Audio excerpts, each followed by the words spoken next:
just referencing because I like books. People can listen to audiobooks, but I referenced a book that is a framework for understanding poverty. It's one of my favorite books. If you are in that space or you liked anything today and you want more, get that, read it, listen to it. If you get the book, there are exercises where they'll give you an example and have you make some judgments so that you can see that you're judging wrong, because they'll give you the rest of the example afterwards. And it's really eye-opening. You can't do that in an audiobook.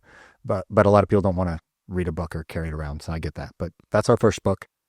It's talking about classes. If you're going to try to change classes, you really need a mentor or sponsor, and you have to understand that people in the classes have some base expectations and cultures, and we're trying to fit those so that we can get in the room. That's the core for that piece. Second book I mentioned was The Anatomy of Peace. It's really a more of a conflict-related book, but I think it has a lot of applications. It's a very easy read. You can do that on an audiobook as well. And it was just talking about out of the box and in the box. So if you see someone that's in the box, you're not really seeing them as a person. You see them as an object, as the thing that's going wrong. You're focusing all your negativity there. Let's try to focus and see people more as human beings. Give them a little bit of grace for what they might do wrong. See it as human nature. Let it go so we're not holding that type of negativity ourselves. And be accountable to move forward. And then moving from that to, let's say the positive things. Let's find positive mantras. We're seeing humanity, but let's be kind to ourselves. If we're not doing the best type of money type practices, let's set a goal and tell ourselves that we are doing positive steps. I am good with money, or I'm doing this step and it's making me better at money today. Every day I'm a little bit better. There you have it. If all that stuff sounds interesting to you or can be helpful, then you're going to want to tune into today's podcast of the Midlife Fight Club with Trevor Hall. So first topic I wanted to get today, when I was thinking about what we can share, kind of trying to help people get ahead. One of my favorite books was shared with me. It's by Ruby Payne. It's called A Framework for Understanding Poverty. And there's lots of books on this topic that it talks about class mobility. And really there's a bunch of social classes. You can consider that. I consider them wealth classes. But if you're trying to get ahead in life, realistically, you're trying to climb this ladder. Everyone's trying to do that. And there's struggles, opposition to it. And so there's some concepts in her book that try to help people be more successful at bridging these classes or doing these steps up. And so I wanted to talk about a few of those concepts today, maybe share some of our stories on it and see if that can help relate to some of our audience. But being that we are the Midlife Fight Club, it is a fight to get ahead. And this might be some of the stuff holding us back. So let's see if we can use this as a concept today for our audience. I love it. It's a fight to get ahead. It's a fight to stay ahead. And let's hear some of these concepts. Don't forget the mic by your phone. There you go. Good. You're good. So when you're trying to move social classes, there's in each class, there's accepted norms to fit in. And one of the things that they're really particular on is they're not innate. You can't hang around some wealthy people and then all of a sudden you just know how to behave around them and you're accepted in it. It has to be taught. And a lot of things in the books, it'll talk about having a mentor or having a sponsor or someone that's going to help you understand what it is. And sometimes it's the person that's going to help get you in the room. So on one of those concepts that I really liked as far as phrasing with mentors and sponsors, it says, the mentor will help you fit in. So they're going to coach and tell you the norms and what to do. The sponsor will help you get in. The sponsor has access to those spaces with those wealthy people of that class, and he's the one that's bringing you along. Most likely, without the sponsor, you can't get in the room. So what comes first, the sponsor or the mentor? Do you need to be taught first before you get into the room? Man, so I can only speak from experience, and both ways are awkward if you don't have, if you don't have, I had a sponsor that just was putting me in rooms and figured it would fit at some time. And because I was his friend, he didn't care if the people there rejected me. He was going to bring me there as many times as possible and it was going to work out. And I will tell you that is very awkward. But if you're hungry and you're trying to make it, you'll find a way to get ahead. I don't love that approach because first impressions is really important. And you might burn a bridge with some of those people where you could have done it otherwise. So having a mentor that kind of teaches you some of that beforehand and then brings you to the space is very useful. I'm hoping some of what we're doing on the podcast today is going to be some of that mentoring, giving people some of those cues. Or if you really like the book, dive into it. It has a whole bunch on learning what you're going to need in these different classes. And then if a sponsor can get you in, at least you had some framework to try before you get in there. Excellent. The concept was mind-blowing to me when I first heard it because I always just carry myself as honest. I'm like, if I'm just being honest and I'm genuine, I just want to help people. It doesn't matter the room I'm in, it's going to work. It doesn't work. There's psychology to it. And it's not like they're trying to keep you out. It feels like that. But if you don't know their norms and their social cues and you're thrown into that space, you stand out and you're really awkward. And it's not like someone in that room that doesn't know you from anybody is going to walk up and teach you the rules. Like, here, let me show you how it's done. Like, it doesn't work that way. Yeah. So it's going to feel like here's a rich, snotty person that doesn't want you in their social circle. But really what it is I'm showing them that I don't know the cues. I don't belong in this room. I don't know how to be here. And if a mentor had given me that, and like my sponsor that took me to the rooms and just threw me in the deep end and said, he'll figure out how to swim. After doing it and failing several times, I learned the rules. And when he brought me to a future one, I could come in the room and work right. And then conversation happens. And now you can get the introductions and you can pick up and work with these clients. They want to work with people that have a certain level of similarity to them. One of the things they talk about in the book is vocabulary. And I know a lot of people would probably hate this. I came from Henderson, like nothing educated. I had to learn levels of vocabulary. I would call it my street, but it's like, we call it Hendertucky. Oh, yeah. Like I use the word ain't a lot and my wife hates it. It's just, she's like, it's not an educated sounding language, but it's what I was brought up in. So it's this casual language that's too low if you're working with a certain level of professional. So as you go up the classes, there's certain vocabulary that's acceptable and certain ones that aren't. Interesting. And if you don't know those, and that's where a sponsor or a mentor is going to help you know those cues, you don't fit in. And as soon as you're in that room and let's say I'm being that honest guy, I'm just being honest. I'm just talking, but everything that's coming out of my mouth is just advertising to these guys. I'm not on your level. I don't work in your class. I don't understand your class or how your money needs or things are. And then I'm saying, hey, let me be your tax guy. And in retrospect, I look like a fool. I'm not showing them in any way that I actually know what's going on. But coming out of my mouth, I'm like, no, I can do your taxes. I know I can do a good job. Very interesting. So before we get too far into this, when you talk about, just in case viewers don't understand, when you talk about getting into a room, it's about getting into a room full of other professionals of some sort who you're trying to earn business from to grow your CPA firm at the time. For me, 90% of the time, I was trying to get in a room full of either really wealthy professionals to have as clients. A lot of times it was doctors. Like they use tax structures. They make really good money. There's enough value for them to want to pay for my services. That was the space I was trying to get into. Okay. Excellent. Yeah. So get in the room. I want to talk over another couple of concepts that we had on here. One of them said that without guidance, mobility or changing these classes feels a lot like betrayal of your old identity and a failure at the new one. So I might feel like where I'm comfortable is hanging out with all my friends from high school, but they're not going to help me get in any of these rooms if I'm trying to climb or build a business or I want this bigger clientele. And as I move into that space, trying to learn their language and speak their way, and I'm trying to get comfortable with that. So from a sales standpoint, I can close the sale when I'm in that room. There's a part of it where I don't feel like I'm being genuine. Sure. But really what you're doing is just learning that culture. So in the space, you can carry yourself properly. I don't think anybody wants to be awkward in the space. You don't want to, you just don't know. Once you know, you'll carry yourself properly. I'm not changing who I am to change vocabulary or to show this person that I can actually relate to them. I actually understand what your lifestyle is like. If you can't show that, do they really want to use you? Because they're going to use somebody that already does. There are professionals that understand what their lifestyle is like. So when you're saying, I'm going to help you with taxes, but I understand what else you have going on, I needed to have that to close the deal. Without it wouldn't work. I'm sure in other professions, it maybe doesn't matter as much. Sure. But in most cases, you're going to need that. But as you leave your friends type vocabulary to go to this other one, you feel like I'm betraying myself. I'm not being who I used to be. And this new person I'm failing at. So I'm not winning here either. If you don't have somebody helping you, that's exactly what the space feels like. Sure. Well, let me ask you this. When you talk about that, betraying the old person you used to be, are you actually changing as a person? So when you leave that room, are you you go back to the person you were before? See, I say this is a tricky thing. You're the same person the whole time. What happens is that your culture is different. Use this as an example. Let's say I got to find a safe PG version of something that, let's say I would make a joke about. I have to see, the ones I want to use are from high school and they're just not PG anymore. They're not safe to use.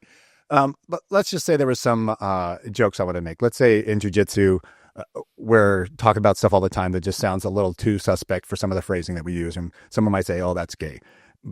It's not meant in any ill intent or mean. But let's say that we actually had somebody in our team that was, and we didn't know that. Sure. And when it came up and we're just saying it like a joke and it hurts that person's feeling, we would never want to do that to the person.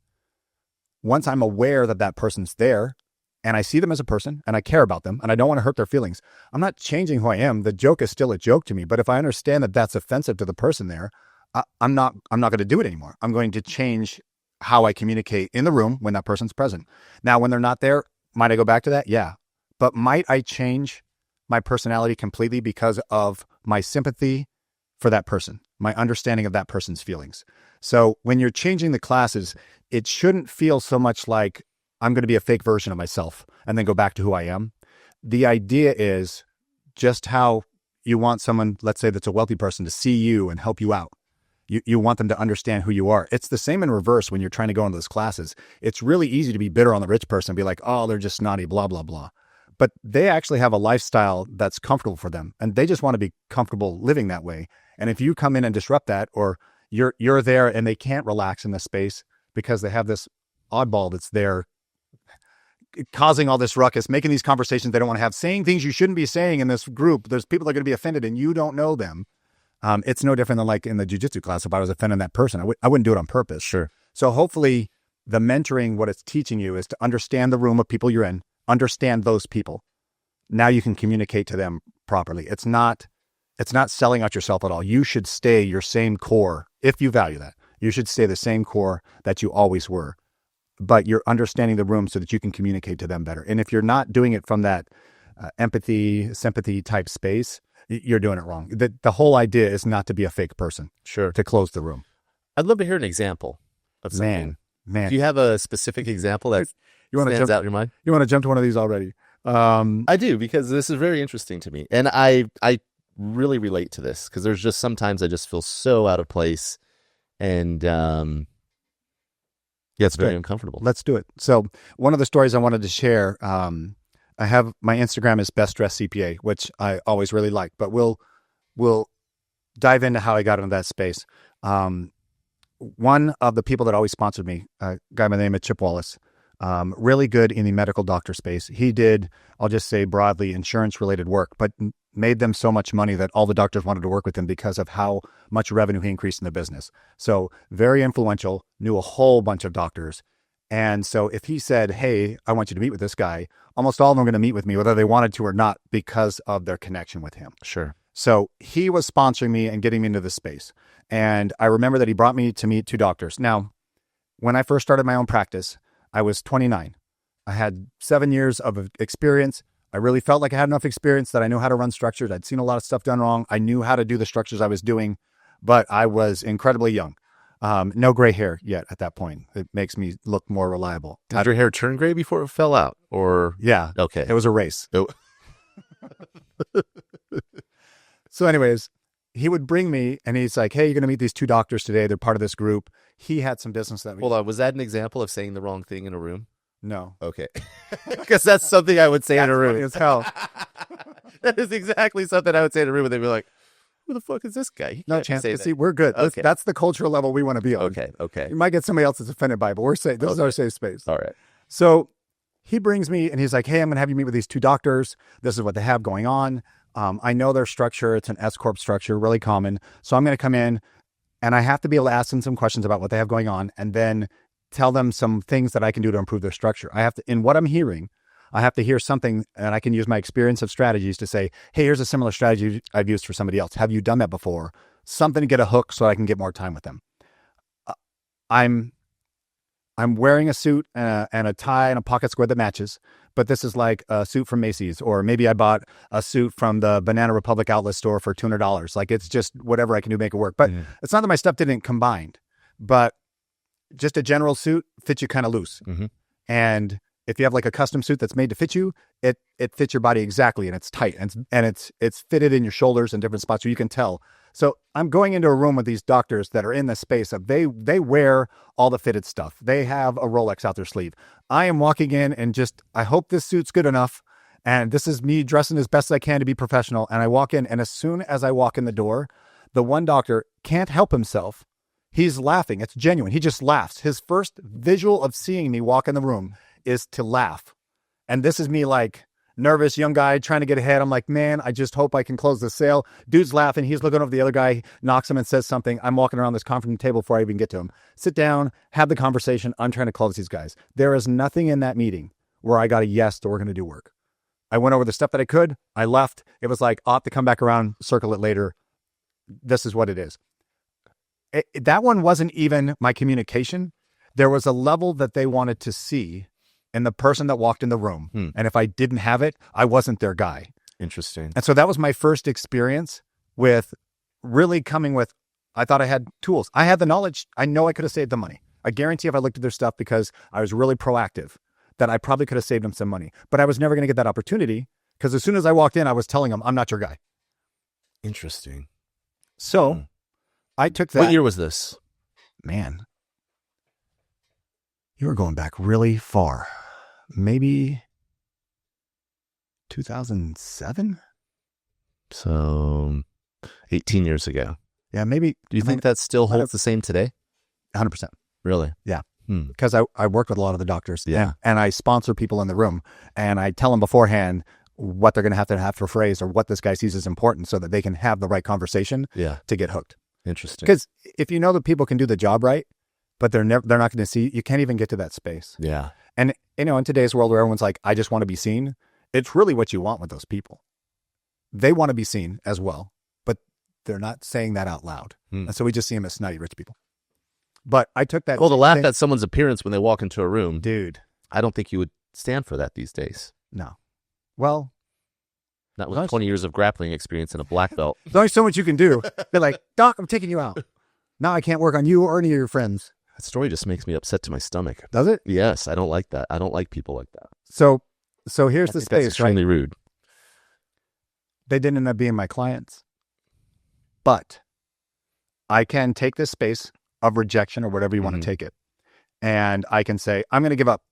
I'm going to quit the space and I'm just going to work off the referrals and people that I know. And I'm never even going to try to go to that space. Yeah. But because I stayed in that space and I kept working with doctors and there's lots of things I did to get better. I ended up finding one of my top best changed my life mentor doctors in Alan Arnold, a really good guy. And I would have never been ready to meet him and to work with him the way that he needed without that. Without that rejection. Yeah. Super understandable. It's understandable. But it's what you're going to do with the tools. Yeah, you're still mad. You're like, I am still mad. Punch that guy. I'm over it. So I took what I learned there and I said, at some point as my business grew, I'm like, I have to dress the part. I know there's certain rooms I can't close. I don't know why. I mean, I could say, I don't need to be in this room. If they don't want me there, I don't need to be there. But it was like a challenge to me. I'm like, nah, I can do this. Because I knew the skills I had were good enough I could get them to listen. Yeah. Best dressed CPA is what gets them to listen, which is silly. It's silly that my suit makes you listen to me because I could suck. Yeah. But that group right there, when I walked in, if I had walked in a really expensive suit and I was bad at my job, I probably would have closed the deal. Yeah, that's wild to me. But yeah, I did the route. I hear you. I got a suit game that worked. I found a guy out of Thailand that can make custom suits, but for $500. So I'm not spending $5,000 on a suit because I can't do that either. And the suit got people to listen to me. Mm-hmm. And then I threw all the suits out on Instagram as my best dressed CPA. Yeah, you do have nice suits. But the suit, that one experience was a failure. Yeah. But what it taught me was what was off. And I'm like, okay, what I need to do to fit in this group, my suit's off. Even though my suit was great for me, if I want this space, I'm going to have to dress differently so that they'll listen to me. Yeah. And it worked. Looking back now with your fashion sense that you've learned from that situation, are you dressed better than those guys now who laughed at you? Well, no. Really? No. Some damn fly looking doctor. So it's different for the doctors. See, in their space, they're going to spend all that money because they're showing their status with the money that they're spending. So they'll go buy a suit that's, I don't know, $50,000 suit. I'm going to have a custom tailored suit. $50,000 suit? Yeah, they can. There's $50,000 suits? Go to one of these really high-end brands. Take like Louis Vuitton and say, I want a Louis Vuitton suit. Oh, gotcha. Pick one of these crazy off the wall and I want a custom made. Whatever you buy, there's somebody buying the next expensive thing. And then the wealthy thing, they're going to walk in a room like, who can flex? I won't ever spend my money on that. I don't need to. Yeah. But I will say that to fit in the space, I knew what it took. I found my affordable way to get there. Yeah. And now I'm still being me. I mean, I'm wearing suits that are a little loud, but that's always been the pizzazz I enjoyed. So I still found a way to be me, to be in their space and make it work. So it just an example of, I mean, it's easy to get rejected and say, I quit. No, of course. But at the same time, if I never got in that space, what opportunities I miss? A really good mentor that I would have never met. And at the other side, isn't it equally embarrassing for my sponsor who's putting his name and reputation at risk to bring me in the room? Doesn't sound like he was embarrassed. Sound like he kind of got a kick out of it from what you told me before we started this conversation off camera. No. But my guy kept bringing me to more because he wanted it to work. Yeah. He knew what I could do. Yeah. That's why he was bringing me to the doctor. She was already one of my clients. But getting the other people to see that is a struggle. And it comes back to these classes. When you're in that space, and I guess this is one of those things for the hustle out there that's trying to get ahead. I want you to realize that, like when I got laughed at, they weren't saying I sucked at taxes. At my craft that I'm so good at. And honestly, it's their bad. Because I couldn't present to them in a way that would make us connect. They didn't hear my message, and I actually could have helped them, and I didn't get to. Sure. And that happens with a lot of cases. But if you want to get ahead and you want to get in those circles and you want to close those leads, allow some space to say, is there some things I need to change about how I present? Can I look at this rich person and say, what makes them comfortable? How do they communicate? How do they dress? How do they talk? What's the topic of conversation that they're having? Can I present in a way that shows them that I care about what's important to them? Yes. So that they'll allow me to show them why I'm good at what I do. Sure. I don't think that is selling yourself out. No. So much as it is doing a little bit of homework on the client you want to close. No, 100%. Let me ask you this. So your sponsor, who was already in this circle, these rooms, how was your guys' introduction made? And how did he not just count you out? Do the same. So funny timing. At the accounting firm where I got all my experience, he came on as a new client. But when you come on as a new client and they don't see the clout that you have, they're coming to an established CPA firm that's been around for 20, 25 years. Sure. They want like a big name place. And it was that. And they have awesome planning. But when they come on board, you don't get to say, I want the best CPA that you have here, because those already have their client base and their whales or whatever. And so it's like, who's going to get this guy? And if he comes in pompous, like, oh, I'm the man, you're like, I don't know if I really want him. So what do? They give him to one of the newer team members that has a couple years there. Do I have the ability to do it? Do I have a senior or somebody that can help coach me if I needed to take care of this person? I do. But some of them, if they come in with a bad attitude,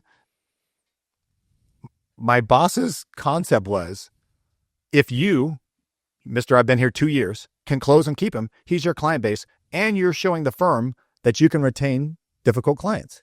If he leaves, I don't care. Because with the personality he had, I wasn't going to spend my personal time on him. Sure. And so there was a lot of people that came on board that it was just for me to proof myself. Can I do this? He came on board like that, and that's how he got connected to me. But I hustled. Yeah. And something in the way that me just being honest, he didn't judge me like the doctors did on the immediate thing. He gave me a chance to show him. Sure. And I produced. Yeah. And then after that, he didn't care. Yeah, and then after that, he was like, hey, probably he came from a similar upbringing and he saw something of me and him. And he said, I'm going to bring you to the other circles and I'll help you get to where I have, or Sure. I'll bring you to that. But the original connection was just on me doing his work. And I honestly got that opportunity just based in the fact that at our firm, he was new. Right. And they throw those down until somebody else figures it out. Yeah. Either he was trying to help someone out who he saw had the same path, or you were bringing really good value, and that was just him doing his doctor clientele a favor by, hey, you need to meet this guy. I want to hope it's a little of both. I think it is. Yeah. But the space is tough. So it is in trying to climb the ladder and wanting to be successful. I think it's really important to consider that. Look at the person. Am I approaching them right? And let's close it that way. I don't know if you've been in any of those type of situations. I know we brought up a couple items before, like, hey, have you been in a room where you felt awkward because you were there? All the time. Give me one. All the time. Well, I don't like nonsense talk. Like, I'm honestly so curious about just people. Yeah. And I want to have like some sort of conversation to get to learn about these people. Yeah. Like, for instance, just the other day, I was showing a a listing I have coming live here shortly to a cash investor who flips properties. And he had brought his partner, who is the contractor designer firm that renovates the properties. And I had seen some of their past work, and I love house interior design. It's just so amazing to me. And some of their projects have been really beautiful. So I had asked the person, I was like, "Oh, are you the designer?" And she's like, well, Yeah. we do design, build, blah, blah, blah, all the things. I'm like, I know, but are you the designer? Did you feel like she was offended at the title you were giving her, or that she didn't want to have the conversation with you? I don't know exactly, because Definitely sounds awkward. she was foreign. Yeah. So I don't know if it was a language barrier, Man. or if maybe I just Adds didn't complication. set it up. I probably could have set it up better. Now that I'm thinking about it right now, I could have been like, "Hey, I saw the last house you guys did. I really loved this about that. Are you the designer?" Maybe I should have brought off that way and just being like, "So are you the designer?" Maybe she did feel offended because she was the owner. But I don't know. owners can be designers as well of the firm. And the point I was getting to is I really wanted to know the color of the wall. You're like, dude, just tell me 'Cause about I it. really liked the color, but she wasn't opening up about it. Did you get the color of the wall? Well, or did no. Was that so awkward? You're like, I don't want to have this And conversation. they're not buying the house either. That's all right, because the verbal offer was way too low for my clients. Maybe they were giving you cues already. You don't want to work with them. I will say in this space, it's not like every client you want to work with. There is a choice of who fits and who doesn't. No, there isn't. But at some point, you have to work with people you don't want to work with. I like your curiosity about it, though. A lot of times, what drove me to be in those circles, it wasn't that I mean, if someone's laughing at me, do I really care to really take care of that guy? Probably not. Mm-hmm. But I was curious of how that circle worked. Mm-hmm. I wanted to know how it worked. What's their lifestyle like? What do they like? What don't they like?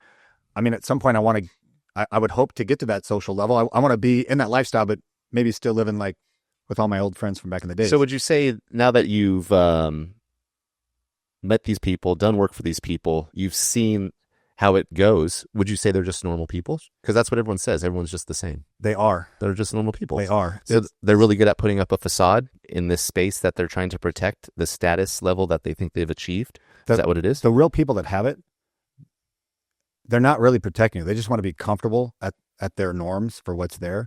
The ones that are really putting on too much of a show to protect it typically don't have the money. They're just trying to show off because they're scared. They're not actually in the club. Mm-hmm. There's a lot. I mean, we're in Vegas. There's a lot of that. Yeah. Well, I continue thinking back to the first gentleman who laughed at you when you walked into the room. I'm gonna have to give you some names. You're gonna be like, I want to know who, but I mean, like, what was he doing there? I don't understand the point of that. To me, that seems like a weak move on his part. He might have been forced to. Because if the guy that's getting you a contract that's helping you make 30% more revenue this year because of how he lined it up is telling you that he wants you to meet this guy, and you're like, no, I don't want to, and he's asked you several times, you're at some point you're going to do the meeting because you don't want to hurt his feelings. Mm-hmm. And honestly, that's such a huge step up for a sponsor to put me in a room with somebody like that, that honestly doesn't even want to spend the time with me, and they're making it happen. Yeah. Like, there's a cost to getting into that space, which is why I have to say I really do appreciate the sponsors and the effort they put in, because there's risk.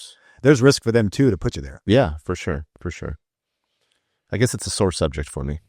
Only because the guys laughed. I'll get You're over the one it. that said you wanted the story. I'll watch. Should have waited later for the story. I'll watch this back and I'll get over it. That's It's been a long day. Or you'll be more mad. Woke and up last night. You'll be like, update to the last chat. I've located the two doctors that laughed. Here are their addresses. I don't even know. I don't even remember their names anymore. Good. Yeah, right. I don't. Trevor's like, I'm not telling him. I met a lot of doctors. You just move on. So just some more of these phrases that I really liked. One of them said, class is not wealth. It's fluency in the rules. And I think a lot of people do that. They look at the classes and they go, it's a money level. It's a money level. But it's not. It's what are the rules for that class? Like, how do they like to carry themselves? What's acceptable norms of conversation? What's the vocabulary that they use? I don't know. You're going to a certain sporting event. What's the proper way to act when somebody scores a touchdown? Like, you could be in a regular section and spilling your beer all over everyone and giving everyone a high five is good. And you get in a certain section and that happens. And literally the people that paid to be there will just leave. Yeah. They just don't want to be around that. Now you can say, oh, they're snotty, but really what it is they paid to have a certain experience a certain way. And as soon as you take that away from them, they just don't want to be in the space anymore. Sure. So You could call it snotty. I'm just going to say that they have norms, and it's knowing what those are. Yeah. Class isn't the money; it's knowing the rules. Of course, I understand. Just like let's go back to Titanic, right? Man, Let's go to Titanic. I'm not doing any scenes. The bum, he was a bum. Yeah. He didn't have a house. Yeah. Won tickets to the Titanic. Dude, she slept with a bum. She didn't have those type of issues with it, but you see how there was Slept with the bum, and she wanted to go party with the bum down in the bum section where they do spill the beer all over each other on the dance floor. She wanted to know what that was like. She loved. I said spill the beer, and you immediately went to Titanic. Just- You're like, I know this one. Well, they don't.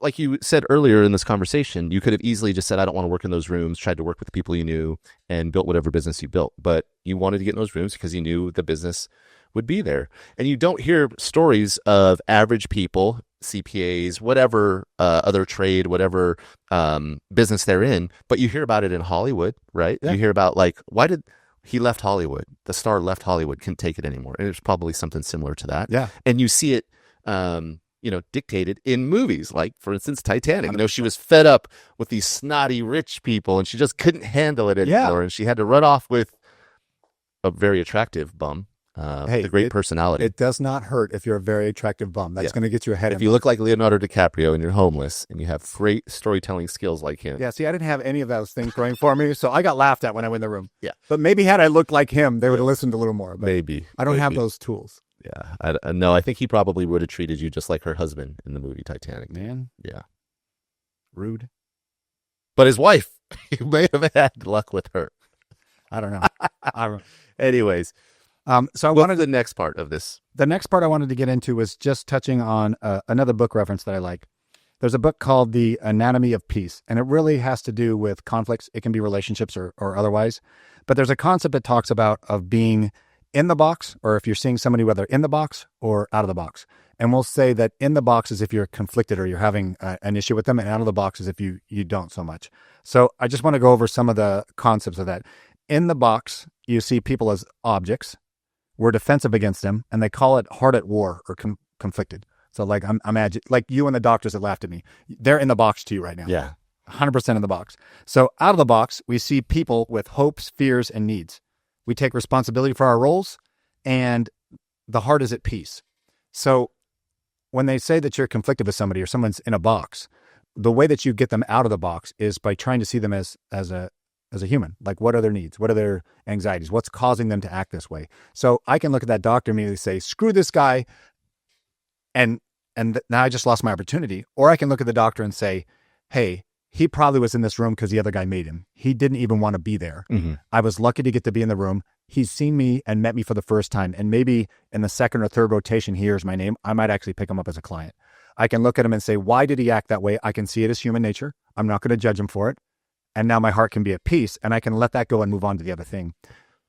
I think the two concepts, the one from this book and the one we were talking about with the classes, really goes together, because you can't look at the class you're trying to get into and you want to learn the rules and be bitter about them. So if you're putting them in the box, then what you really need to do is try to humanize them. Why is this person acting this way? What makes them like that? And if they're really just trying to, let's say a wealthy person is just in a venue. I like the sporting event.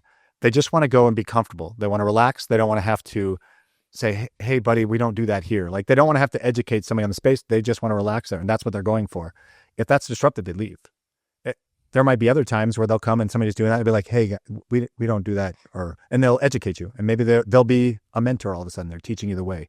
But if you can see them as a person that really is just trying to enjoy the space, they're not actually being snotty about it. What they have is a set of rules that they think are normal with everyone they're around, and someone comes in that's disruptive to that. Is that bad? No. But in most cases, if you knew the rules or you knew what was normal for them, most of us want to fit in, or we wouldn't want to be offensive. We'd at least try to follow the basic ones. Nothing that's outside of your basic ethics. But there's nothing in this cultural knowledge of the rules or the vocab. There's nothing in there that's going to be ethically wild. It's really just some basic what's normal. And if you know what those are, you can fit in. Yeah. I hear what you're saying. So that's my immediate thought. I want to hear it. This is what we all came to. Give it to us, Chance. No, my immediate thought is, it seems like like you said, after you met these people, they are just, everyone's basically the same. But I think people have, just like in jiu-jitsu, when the new person shows up to the club, especially if they're a higher ranked, right? There's going to be especially if they're higher ranked. There's going to be a barrier of entry, right?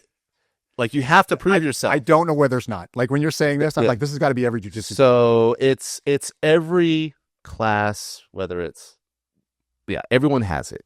Everyone's group has some sort of barrier to entry, introductory period. Then you find out it's like, oh shit, you guys are drinking beers and being funny and saying silly shit. I just didn't know. Yeah, no, but they didn't want to show you yet or let you do it with them until after, they're like, okay. They're building up that trust in seeing the reaction. And you used a perfect example. Everyone has their own social circles. Take the other social circles you're in. Think about it. It could be a church group. It could be a sports group, whatever it is. You have rules for your group. And if somebody comes in and not following it, it's awkward to you guys. Yeah. It's no different than these other people in the other classes. Yeah. But if we can see them as people like that and learn how we can adapt, being able to climb and get in these spaces to build better business or get these better contacts, there is a way to do it. We just have to have that understanding that it works that way, and we'll have greater success trying. No, it does. It does. And it's everywhere, Let's since this is the Midlife Fight Club and, we do have a background in martial arts, we can continue to use that. But it's the same exact way. You can entirely suck when you come into the gym and people will treat you one way. But then guess what? You keep showing up. And in a few years, you end up maybe beating that person up. And it's all of a sudden the tables have turned. Dude, that's like the best story ever. Yeah. It needs to be that. So if you ever start your firm again, you need to find that doctor and you need to earn his business. That will be the greatest story. I never picked him up, but because I worked on so many other doctors in that group, and honestly, there was a lot of failures till I figured it out. Probably 2 or 3 different groups before I actually landed one. And then that got me into more, and that let me meet the other doctor. And now it wasn't just one guy telling me, but it was that guy and the other doctor saying, no, this guy's good. And that would give me an opportunity. Then it built. I've worked on so many other doctors. I'm pretty sure those other guys heard my name again later. But at that point, they're not going to switch. They're not going to chase me down. I'm not going to chase them down. There is a part to me in justice in the fact that I felt like I probably could have saved them some money, and they lost out on that opportunity because I didn't get the chance in the moment. And that's, I don't know, a piece of karma that happens. But I don't go back and chase it. If it happened, it happened. If it didn't, and honestly, he laughed at me. He had a choice. Well, I think about the karma that happened to him probably. Yeah. He probably was so close with his previous really well-dressed CPA. He invited him out on family vacation, and they had a dinner, and then the CPA was like, oh, I'm on vacation. I don't need to dress up. This guy likes me for who I am. And he came wearing the same exact suit. This story is cool. And the guy was like, no. That's what happened. That's going to be the story until I know otherwise. Yeah, it is the story. I'm pretty sure I heard this story in a room I was in. I'm pretty sure I know that doctor. I heard this story, and it sounded like it was the other side of this. Yeah, exactly. No. I was at a Raider game. Your tickets you let me have. Man. I met this doctor. I was telling, Trevor Hall. He's Trevor Hall, the best dressed CPA. I got to tell you a story about Trevor Hall. There's not a lot of people that know that. That was it. See, I wasn't. It did spawn that piece. It's just crazy to me that once you know the rules, it's almost silly that they work like that. Because I'm like, wouldn't it matter that I was good at my job first? Mm-hmm. But it's the trust. Like when a new person comes in, you don't just give the random new person all of your trust.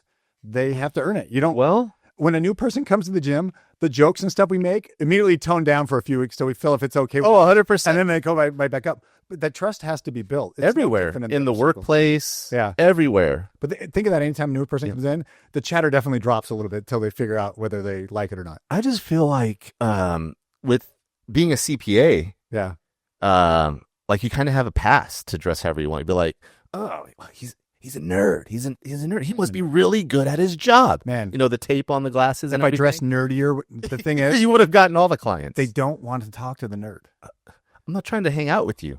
I just know you're really good at numbers. Their preference is the guy that dresses their style. And they're like, oh, now I can be comfortable with this guy, and he happens to be really good. I just have to tell him I was OCD with numbers, and I couldn't not do it the right way. Interesting. And they're like, this is the guy I want doing my taxes. That's so interesting. That's so interesting to me, especially doctors, because I see the doctors all the time. they're at the dinner with their family, and the family's all dressed up, and they're in their scrubs because they just had a surgery. Or they don't feel like dressing up, and they're like, I'm going to be comfortable. That's like the biggest flex, walking in anywhere at any time with your scrubs on. Here's the thing. If I was to do something like that, I wouldn't be comfortable, but they are. Oh, yeah. Yeah. But I think then you have like dental assistants who do it, and they ruined it for the doctors. Yeah, I don't know. I could never do that. Again, I want to be comfortable in the space. I've been in enough of those rooms where I'm uncomfortable. I don't want to do that anymore. Like, if there's odds that I might walk in a room and be uncomfortable, I was like, I don't want to do that.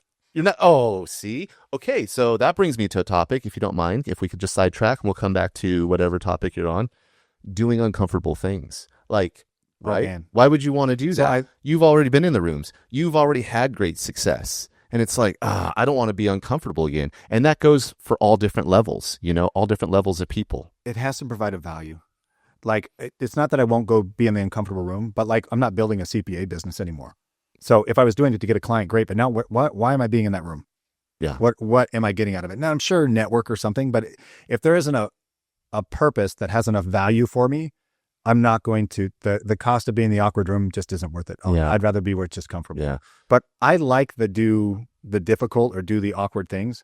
I mean, competition in jiu-jitsu was always that. Yeah. It is, the nerves are miserable every time. Sure. But it makes me so much better. It does. And so I always push myself to do it. And I think part of it, like when they laughed, I think part of that triggered in me, now I really have to double down and do this. Like, sure. It was almost a challenge of, you can't do this. Mm-hmm. And that type of stuff does motivate me. But there's a point where it doesn't have value anymore. And I'm like, I'll find the next hard thing. Yeah. Like when we were talking about goals, I'll just set a different goal that isn't being in the awkward room. I'll still pick hard things to do. Yeah. It's just not that. Well, and I was talking to my wife, what was it?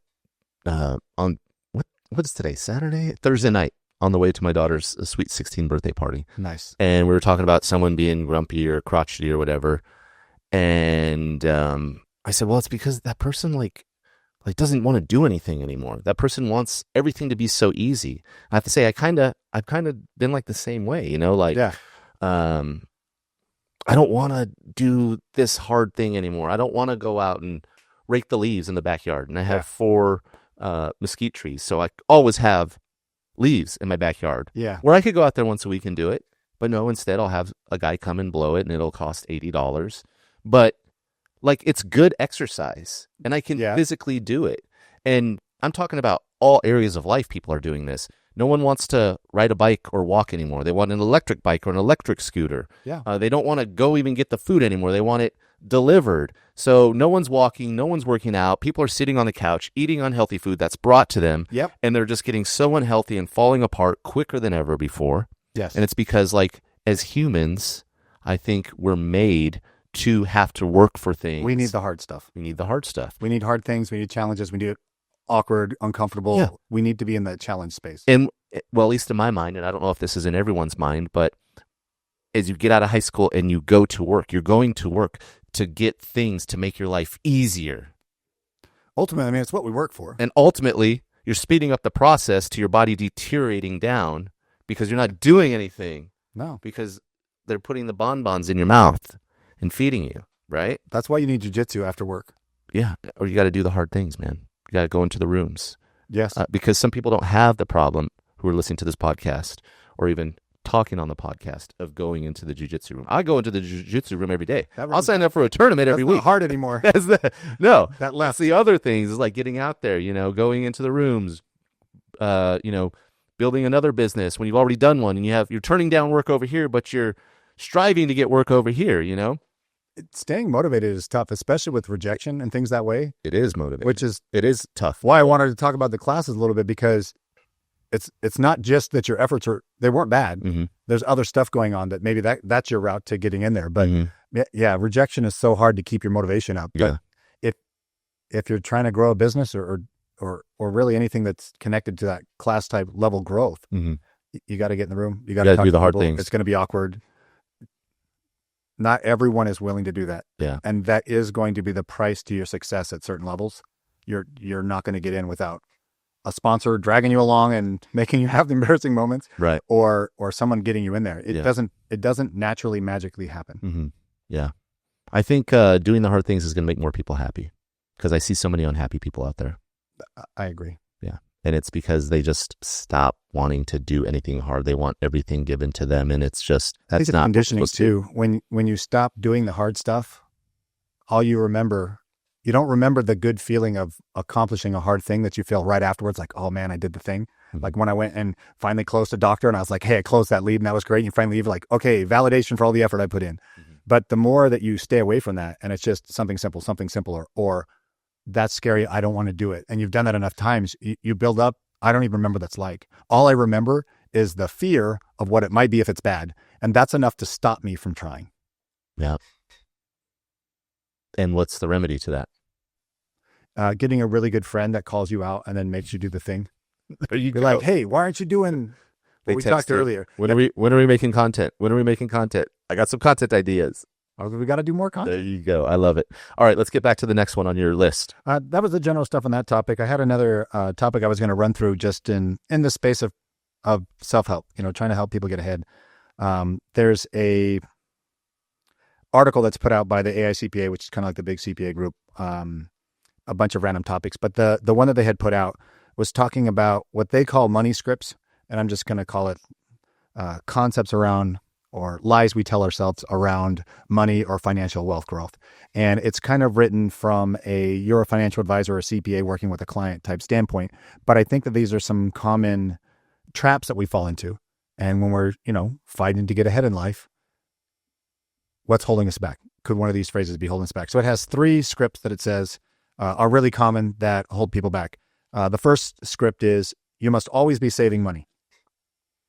Now, I will say that I come from an upbringing where we had to save all the time, and there were lots of periods when we didn't have enough. And when you come from that type of upbringing, I don't know if it's like a trauma response, but you almost feel like you have to save all the time, and it's never enough. And then even if you spend on yourself, you almost feel guilty when you did it. Like, that's not okay to do. So they go through here a lot of things that can get you in that space where you're like, I just have to save. I have to save. And I can imagine in the real estate space, imagine people that are like, hey, you can get in a house and this is your dream house. Yes. And then they tell you something silly like, I'll buy it as soon as I save some more money first. And you're like, well, the house isn't going to sit around and wait for you. Like, you lost your opportunity. And is it really true that they have to save more money before they could achieve that goal? Probably not. But they're going to use that lie or that fallacy that they have stuck in their head of, I have to save more money. And so some of the concepts to get around that is to, if you're one of those that are stuck on have to save all the time, you need to either work on some type of budget where you're looking at your numbers, or you have to train the habit out of you. So you pick something small and you say, this week I'm going to spend $20 on whatever I want. And you're going to allow yourself to spend a thing, telling yourself it's going to be okay with the rest of your budget, and building the habit that it's okay to do, so that you can get this conditioning and extreme conditioning out of your system. I don't know. What are your concepts on? Have you had anybody do that where they see in the house and they're like, as soon as I save up some more money, I'll get back with you? Oh, I hear that all the time. But I just think, I'm always thinking about personal experiences in these discussions, because I'm using this selfishly, I guess, for my own personal growth, and hopefully it helps someone along the way. But when I was young, I would save everything, man. I had, how old was I? I was like 20 years old, and I had saved up like $22,000. And this was like, I had nothing like that at that age. Good job. Well, I lived with my parents. They didn't charge me rent. As long as the rule in the house was you either go to school or you work. And my mom said, as long as you put the clothes in the hamper, I will wash them and fold them for you. Man, you had a good gig. I had a great gig. It's a very supportive family. Yeah, it's a very supportive family. I had to pay for any car I wanted, food, things there was food in the fridge anytime. And I just saved all my money. And I remember going on a trip with a friend, and might have been a female. I hope my wife's not watching this. And I couldn't figure out where $80 was in my bank account, and it totally ruined my trip. You're so focused on that limp piece. $80. And then I was like, this is not good. I'm so unhappy. Then I went the other route, and now I'm foolish with money. So I need to get back to an even medium. Let's save it all. But it's a really not save it all, even balance. It's a really good example how the $80 made what could have been a really good experience, because you're so focused, hyper focused almost on that. I have to save, that when I don't know where that is, I can't relax and enjoy the rest of the stuff. Sure. It's that space of saving too much. That is what they're talking about. They're I want to grow a financial wealth for my family or whatever you're doing, there is a balance between saving and being able to spend some money. You have to allow yourself to enjoy some expenditure of the money over time as you're growing the money. It can't be save all the time. But for me, I identified like, oh, I ruined this experience over money. Yeah. Whereas there's some people, and for instance, I was with a client just yesterday and we were talking. He had pulled up in a brand new Escalade, and I was like, wow, nice truck. He's like, I know, I can't believe I did this, but it was a really good deal and I had to do it.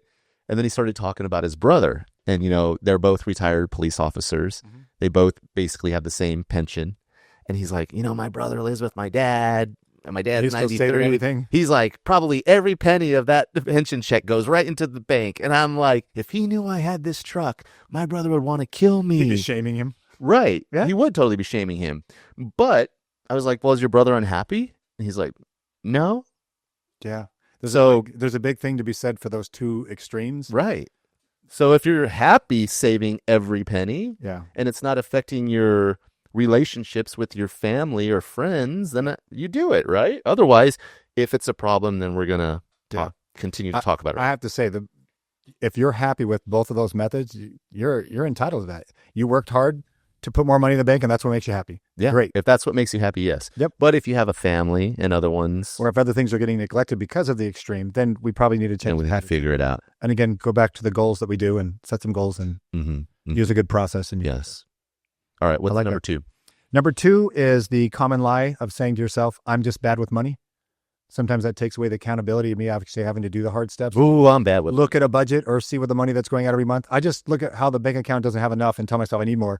But I don't go look at the expenses, because then I'd have to hold myself accountable for where I'm wastefully spending and maybe need to change a few things. Now I'm going to blame the economy. Inflation. You can. There's one line that they use in here that I really liked. It says, the reality is that there's no perfect way to manage money. So when you got these people like, oh, I'm bad with money, odds are they're probably comparing themselves to the other brother or the other family member or some friend that they know that the outward appearance is probably still a lie, and they're comparing themselves to it.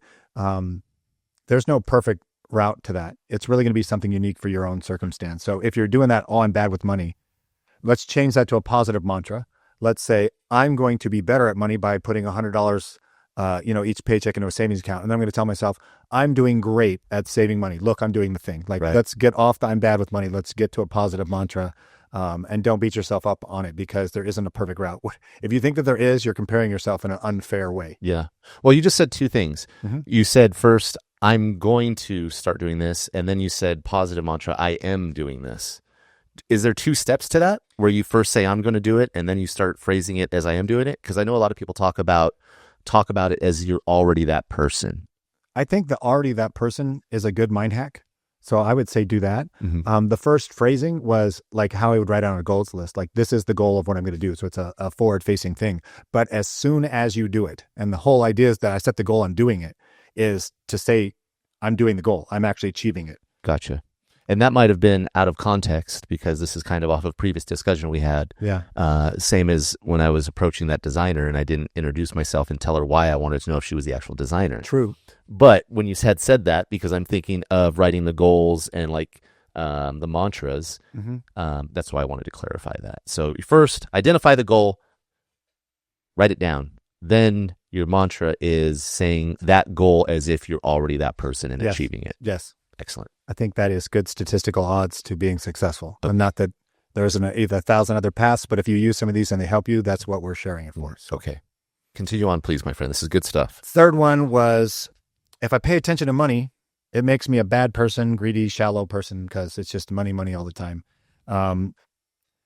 Typically, there's a reason that you've got to the space where you feel like that. Maybe there's another person that did some things with money and you're judging them. They're in the box to you.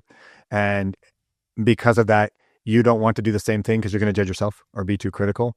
You have to have some focus on money if you're trying to provide for a family, whether it's their health care or a roof over their head or food on the table. It's going to be monetary based whether you like it or not. So if we use the excuse, then we don't try to make any changes. What was that excuse again?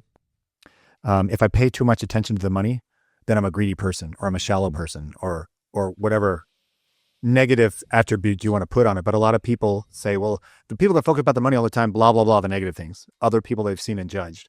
And then like, well, if I focus on my money too much, am I becoming like them? Am I becoming that thing that I judged? And I would just say the judgment was wrong in the first place. Going again, you put that person in a box. Yeah. Let's see them as a person. Let's allow them to be their person. And now let's look at ourselves and be accountable. What can I do to make my money situation better? And we have to, even if it's going through the numbers and looking where I spend money and cutting out some of the things I love, too many people want to be comfortable, like what you said earlier. And I have 2 older kids that are young adults. And when they're talking about budgeting or, hey, help me be smarter with this, I hear in the answers they give me, when I look at the numbers and I give them suggestions, they tell me that, well, I want that so that I can be comfortable. I don't want to give up those things because I have a standard of where I want to be comfortable. So help me get there, but not with those things. Well, they basically say that to all the things I could cut out. And now how are we going to get ahead? Right. So they don't give you any path. So that excuse isn't going to work. And excuses give up your ability to change. When you make that, you're telling yourself in your head, I don't have to make a change now because the excuse is good enough.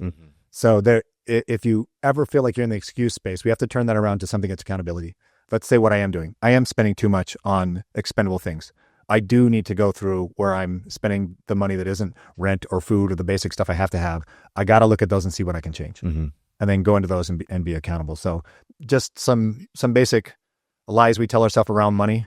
And if you see yourself getting in those traps, let's accept them for that. Yeah. Let's make some goals around it or something to get ourselves a little better. But don't stay in the space saying those negative things, because that alone is a box that will help you go month to month and never get ahead. You're going to stay there with the same thing, wondering, why can't I get anywhere? I'm getting burnout. I'm working all the time.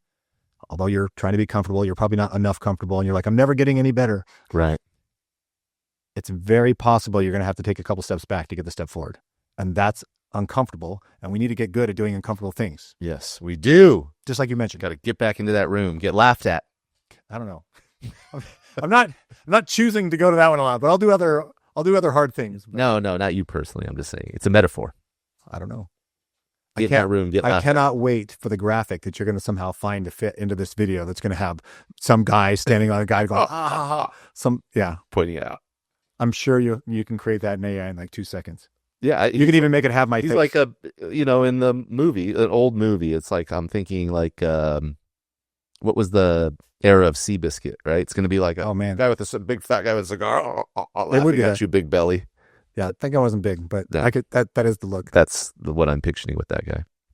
But that's all I have for the general concepts I want to bring today. So hopefully, there's something there that resonates with you that you can use to really try to do that self-betterment type thing. But this is the Fight Club. It is a fight to get ahead. It doesn't just naturally happen. So we have to pick hard things. We have to use some of these tactics to try to, whether it's climb the class ladder or even just get outside of this box of looking negative people so we can talk more positive about ourselves. Find a route that's going to get you ahead. That's what we're trying to give you here at the Fight Club. Not even get ahead. Stay ahead. Yeah. You know? When you get to the top, there's only one way to go. You're not moving forward, you're moving backwards. Boom. That's a show.